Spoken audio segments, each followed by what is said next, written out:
नमस्कार. स्वादिष्ट मराठी या आमच्या YouTube चॅनलमध्ये तुम्हा सर्वांचे मनापासून स्वागत आहे. आज आपण कांदा भजी कसे बनवायचे त्याची रेसिपी पाहणार आहोत. त्यासाठी मी 4 कांदे घेतलेले आहेत. प्रथम आपण ते कांदे कट करून घेऊया. आता आपण कांदा कट करून घ्यायचा आहे. तुम्हाला जर कांद्याचे कुरकुरीत भजी पाहिजे असतील तर कांद्याचे असे बारीक बारीक एकदम पातळ स्लाइस करायचे, जेणेकरून त्याचे पूर्ण एक एक काप रिकामा झाला पाहिजे. अशा प्रकारे कांद्याचे काप केले पाहिजेत. एकदम पातळ पातळ स्लाइस झाले पाहिजे, तर आपले कांदे भजी खूप कुरकुरीत होतात.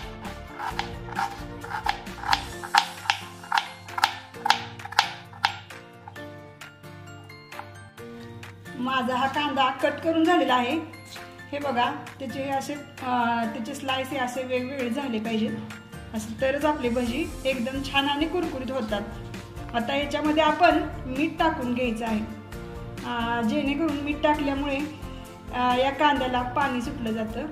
पाणी सुटतं आणि मग त्याच्यामध्ये आपण भज्याचं पीठ, बेसनचं पीठ काढून हे करू शकते, भजी करू शकते आपण त्याची. हे बघा, मी याच्यामध्ये मीठ टाकलं. हे बघा, आपल्या कांद्याला मीठ टाकल्यामुळे कसं पाणी सुटलेलं आहे. आता त्याच्यामध्ये आपण कोथिंबीर टाकून घेणार आहोत. तसेच थोडीशी हळद,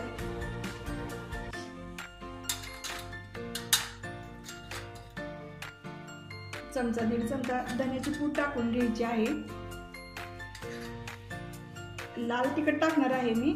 तुम्हाला जर लाल तिखट आवडत नसेल तर तुम्ही हिरवी मिरची जरी टाकली तरी चालेल. थोडेसे जिरे टाकणार आहे आणि 1 चमचा ओवा टाकणार आहे.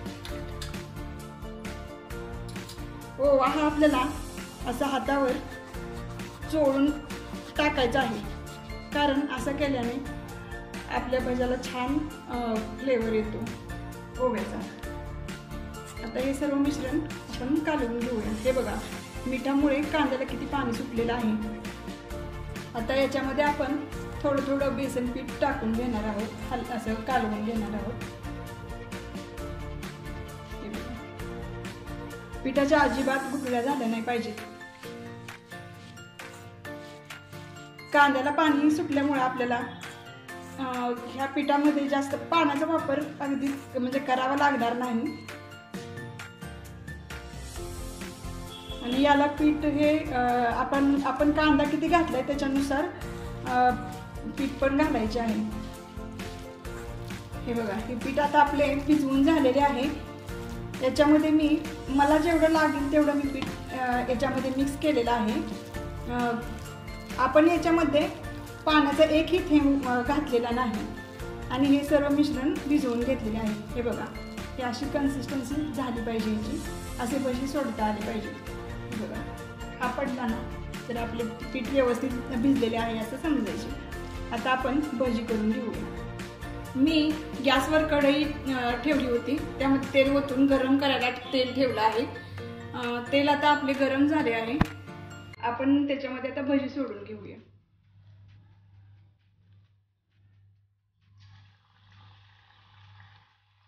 आपल्या गॅसची फ्लेम नेहमी भजी करताना मीडियम टू हाय असली पाहिजे.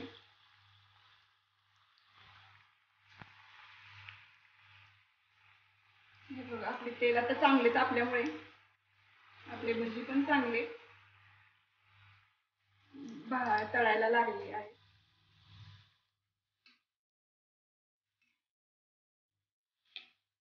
कांदा भजी करताना आपण कांद्यामध्ये जेव्हा पीठ मिक्स करतो ना तेव्हा लगेच भजी केले पाहिजेत, नाही तर जास्त वेळ लागला तर आपले पीठ हे पातळ व्हायला लागते.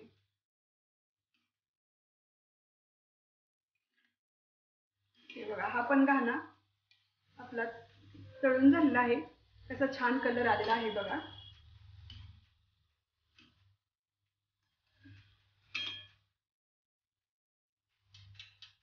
हे बघा, सोनेरी कलरवर तळले गेले आहेत आपले.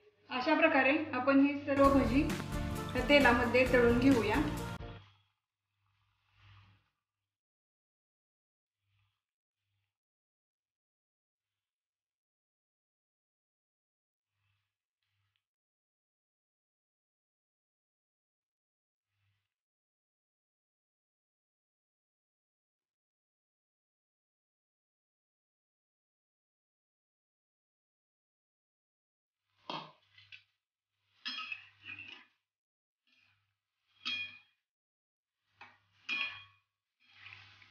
हे बघा, हे असे भजी झाले आहेत आपले.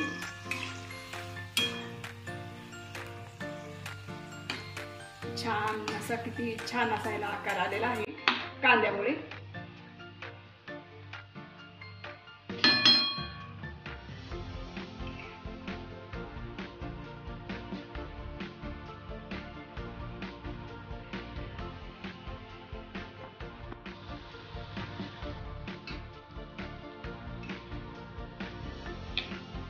कांदा भजी करताना आपण कांद्यामध्ये जेव्हा पीठ मिक्स करतो ना, तेव्हा लगेच भजी केले पाहिजेत, नाही तर जास्त वेळ लागला तर आपले पीठ हे पातळ व्हायला लागते.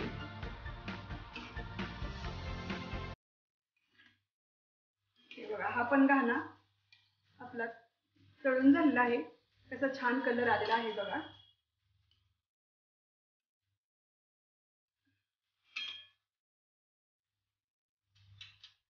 बघा,